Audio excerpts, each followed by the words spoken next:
Futures and options on futures trading involve substantial risk and is not a suitable investment for all types of investors. Past results are not necessarily indicative of future results. When I use the word I in this video, it refers to what I teach in my charting course or what I author in my twice daily oral and written updates. Prices shown on charts and quote boards are in real time and take into account all known activity up to this point in time. And if you'd like to read more of this disclaimer, simply hit the pause key on your video player.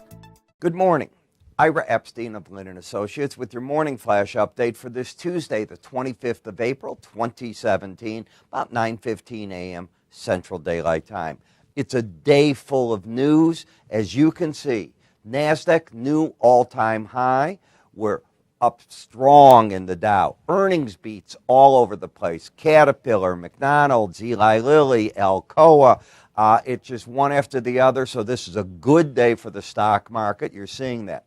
In addition, run your 200-day moving average on the gold. You went down again and got very close to it one more time. I'll call that a second thrust at it. Didn't get through it, held the support there. The dollar index, well, the dollar index down again at the expense of the euro, the pound up against it. Where are we seeing markets come down?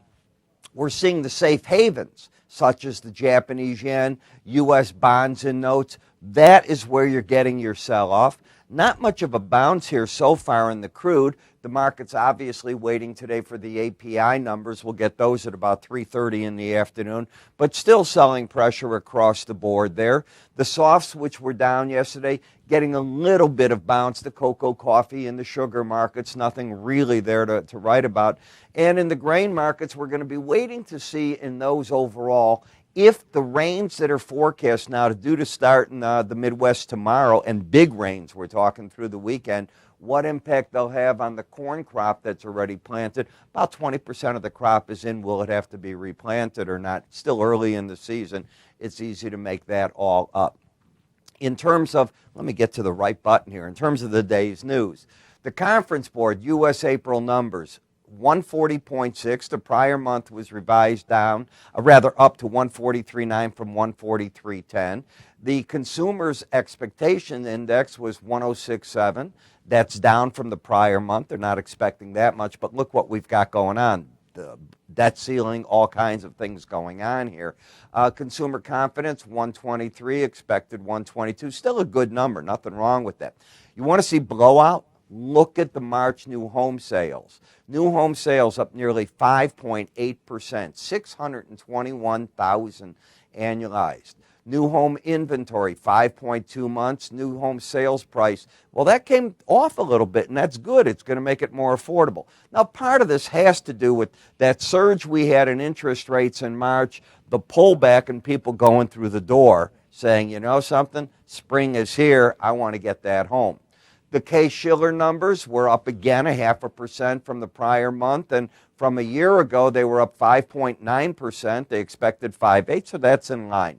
Now, the loonie, the Canadian dollar, taking a beating today because the Trump administration plans to impose a 20% tariff on Canadian soft lumber imports. The tariff's going to be 90-day retroactive. Let's call it to around the beginning of the year. And Secretary of Ross supposedly notified Canada of it today. He'll be on Bloomberg and other stations today, I guess, discussing this and how it's all going to have itself play out. So that's going to all be very, very important. It's amazing, isn't it? We talked about Mexico the whole election, and here's Canada feeling the first swipe from the U.S., but this is all parts of NAFTA, what the president has said he would get done. One thing to remember, so far the president hasn't gotten anything out of Congress, and that's very important. He's done a wonderful job of signing presidential executive orders and memorandums, but as for getting Congress to get anything done, so far he's batting what? 0. That's not good. I would not call Neil Gorsuch a win. I would call that they changed the rules to get it in. And I'm not saying this is good. I'm saying that's bad for our country. Let's talk about Modern Trader, a free one-year subscription, including your daily market focus. This is how you get it, folks. You can either call us, go to our website, you'll see a carousel of free offers. Now, the May issue. The May issue's got in it the 50 fintech leaders. It's got articles galore, trading the Eurodollar seasonals, the chalk and oscillator, tail risk, long-dated yields, and of course, ETFs, different stocks to buy.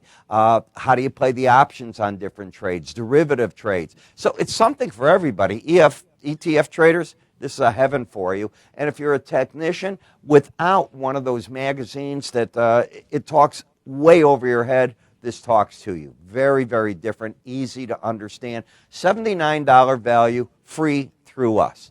Give us a call, go to our website, and or you can click right up here if you're watching me on YouTube, and from there what we'll do is we'll get everything over to them. You fill out the form, we'll get everything done, and you'll start receiving it all by email. I'm Ira Epstein. You have a great day. It's volatile as can be, and I'll see you this afternoon.